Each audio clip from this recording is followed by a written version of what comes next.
What is going on, guys? Welcome in. Happy New Year, January 2024, when you see this video. And this video is part one of a three-part series, The Evolution of Collecting. I thought it would be a fitting way to start the new year off, talking about the evolution of collecting. You know, where are you in your collecting journey? I bet in these videos you're going to see maybe have a better idea where you're at, where you're going, where you want to go, where you've been, how you've gotten there. And along the way, I'm going to tell you where I am, where I've been, how I've gotten there, and what is ahead for me. And I think hopefully this finds informative, helpful, and we'll see how it goes. Without further ado, here is part one of the series, The Evolution of Collecting.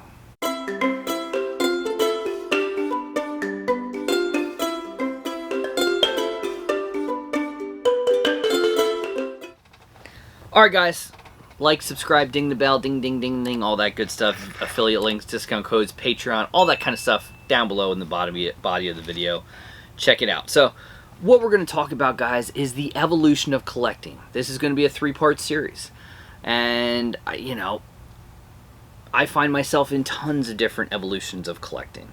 And I am sure when you look at yourself, you as well are seeing a lot of your evolution of collecting over this time frame. And collecting can be anything. It could be bottle caps. It could be baseball cards. It could be autographs. It could be Funko Pops. It could be hot toys and anything and everything in between, from t-shirts to coffee mugs. I mean, the list goes on and on and on. And you got to ask yourself, has your collection gotten out of control? Have you changed your collecting habits over the years? Does one collection fall into another collection and breed more? I would say all of the above. You know, I mean, you look at the evolution of some collectors that start, you know, in the world that, you know, a lot of you were in. Look at Funko Pops, right? You started out with Funko Pops. Great little figures, you know? Detailed, tremendous licensing. When we're talking about movies, your favorite characters, your anime, your TV shows, your books, your rock. I mean, the list goes on and on. Funko Pops is pure, unadulterated pop culture in a nutshell for $12 to $15. That's what it is. And people love them. And they've exploited them doing mystery boxes and chases and everything like that. And it breeds collecting. It breeds it. And it's a great example because how many of you out there want to be a completionist? Right? You want to be a completionist. You want to complete the set, the genre. Sometimes you guys just want to collect chases. Sometimes you want to have all the flock pops, all the diamond pops. Same thing goes when we talk about something like hot toys. You want the Iron Man, but then you find out you want all the Iron Man. And then it breeds into, I want to collect Avengers and everything. And it builds, and it builds, and it builds until you have a lot of stuff. And that's the evolution of collecting, guys. It's how you start, and it will always breed more. And sometimes your collection could breed to your next collection, and your next collection after that. Is it an addiction? I think collecting brings us all moments of joy. Sometimes it's small moments of joy. Sometimes you come down here and you have display cases and things you can't even see behind you, and it's memories. It's, I remember when I got that. I remember who gave me that. I remember searching the stores for this. It's the evolution of collecting. You start with one thing, it breeds to more. Sometimes you have to pivot. And sometimes, in a later episode we'll talk about this, you have to evolve one collection into another collection. That sometimes means selling it. Sometimes it means dumping it. But I ask you, look at your collecting history, and it may have started out when you were a child with a baseball card. And then you're looking and you want to collect all of the Seattle Mariners. And then that comes into, say, 1988, 89, when Ken Griffey Jr. comes, and you want to collect every Ken Griffey Jr. there is, right? But the thing is, guys, the evolution is not just up to you. Sometimes it's up to that company. Because the company's mentality is to make money. A company's mentality wants you to be that completionist. They want you to do it. And they will exploit it.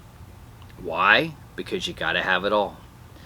No one is worse than, I would say, Funko at it. You know, you look back then when there was the inception of the ad icons and how popular ad icons were, that they were releasing Energizer Bunny.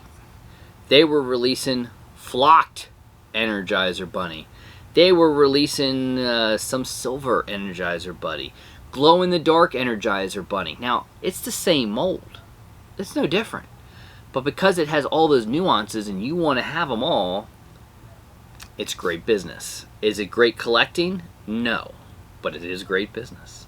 And they exploited it to the hilt. Look at Chester the Cheetah. We got Chester the Cheetah. We got Glow Chester the Cheetah. We got flocked Chester the Cheetah. We got Hollywood exclusive Chester the Cheetah. We've got Chester the Cheetah holding the flamin' or the jalapeno bag. You know what I mean? It's like, come on. And it's just, it's a great business move, but for collecting, it's one kick in the nuts. And it can breed a lot of discontentment.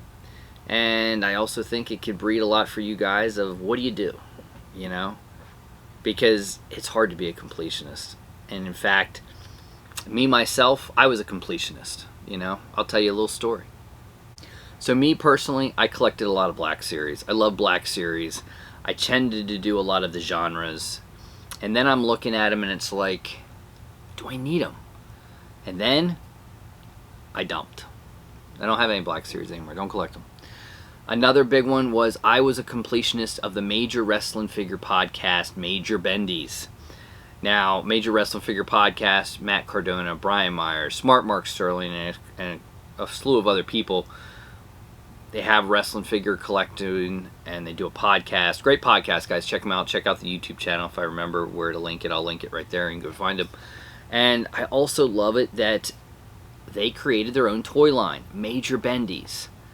And I was a completionist. Came out with Series 1. I'm on it. I'm on it. Get some autographs, etc. Came out with Series 2. Then you start doing some exclusives. And then the guys are realizing, you know, we got to make some money at this. Because molds are expensive. What if we keep the same mold, but we change the clothing? Let's do a 4th of July version. Easy paint scheme, everything stays the same. Done. Let's give this store an exclusive, that store an exclusive, and that store an exclusive. Now, what it did was it is a great job for them. And they tell you, we don't want you to be a completionist. Get ones you like. But sometimes you have that desire, that thing in your brain that makes you want to be and complete everything. And then sometimes that little thing breaks. For me, that's what it did. I kept the ones that were autographed, and every other single one of them, I didn't care what it was, had to go.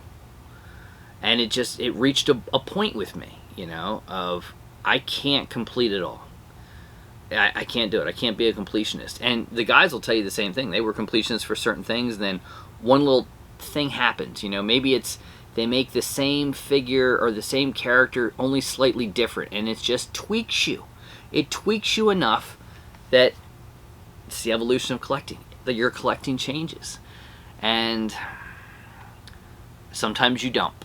Other times you piece it and you cut down. Other times you try to keep it going, or you only get the ones you want. You leave what is theirs there.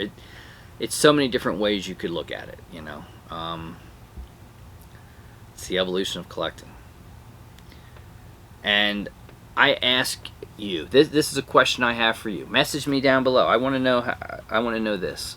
What was your big collecting desire, completion type of collecting piece? What was it? Flocked Pops? Was it Funko? Was it NECA? Was it Masters of the Universe? G.I. Joes? Transformers? What was it? Baseball cards? You name it. What was it? I'm curious. Then I ask you, where are you at with that collection today? And then I'm going to ask you, where is that collection today? And that'll breed us to our part 2 with, is it the hunt that you love? Or is it the item that you love? That we're going to delve into in part 2.